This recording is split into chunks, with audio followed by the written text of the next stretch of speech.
In tonight's Government Insider, the financial outlook for federal workers. On Tuesday, President Obama will release his budget proposal for fiscal year 2017.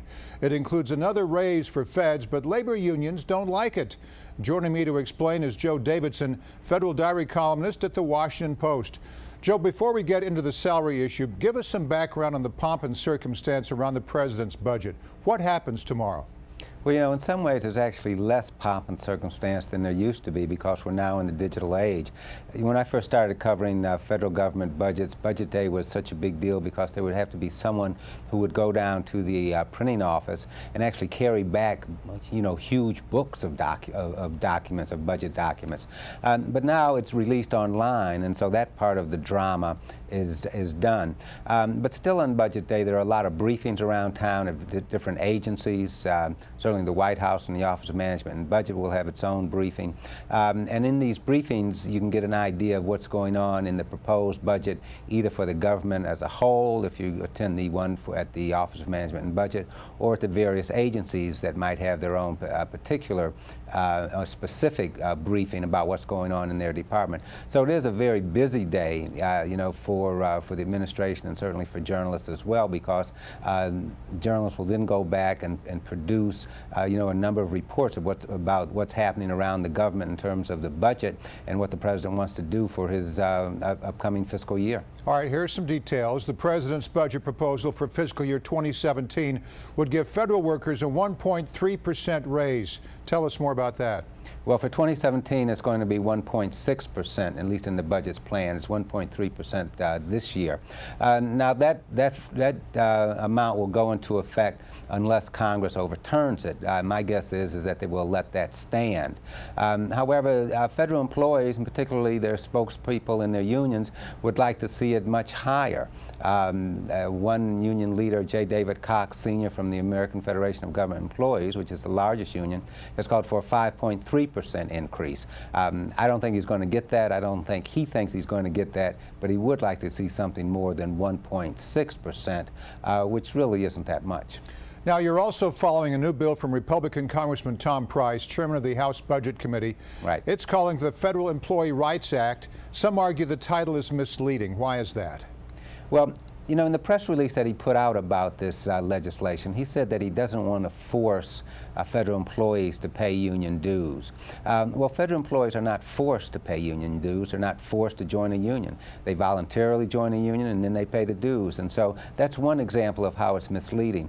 The title itself, you know, employee rights, it kind of depends how you look at it. From his point of view, I guess he would consider the legislation protecting employee rights, but from the point of view certainly of the union leaders, the bill is undercutting their rights. They see this bill as an attempt to basically undercut, if not destroy, the unions. For example, there's one part in Price's legislation that says that 50% of all members in a bargaining unit or a proposed bargaining unit must vote in favor of a union in order to have a union. Well, in our system of government, certainly in American politics and American elections, we don't elect people really on the majority of everybody who can vote. We elect people on the majority of those who do vote. And in fact, there have been many presidents who were voted into office with a majority of the votes, but a minority of those who were eligible to vote. And the same goes for members of Congress. And so if unions have to win a majority of everyone in a bargaining unit, that is much tougher and perhaps almost and probably unlikely than reaching a majority of those who cast votes. So they see this legislation as really as an attempt at best to undermine unions, if not an attempt to destroy them. Joe, it sounds like that's the biggest complaint of labor unions that you've talked to.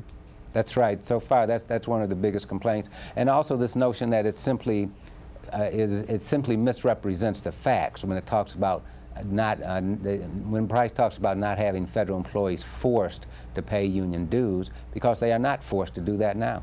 Joe, back to the president's budget. Congress controls the purse strings, and they seem to be pretty much at odds with the Obama administration. Right. Why does the White House even bother? Well, you know, they're required to put forth their view of what the budget should look like. It is the president's responsibility to present a budget for this government. Now, it might be that the budget is dead on arrival on Capitol Hill, and that's been true not just for President Obama, but it seems like basically going back for years. I've been in this town covering government since 1984, and it seems like the president's budget is always dead on arrival, no matter who was in the White House, because Congress does kind of make the final decisions on that. But his budget, the president's budget, does kind of lay out what the president wants, and certainly that provides a basis on which Congress, Democrats and Republicans can negotiate. And so I think it is very important for the president to present a budget, even if it's unlikely that his budget as written will become law. Always good to get your expertise. Joe Davidson, Federal Diary columnist at the Washington Post. Thanks, Joe. Thank you.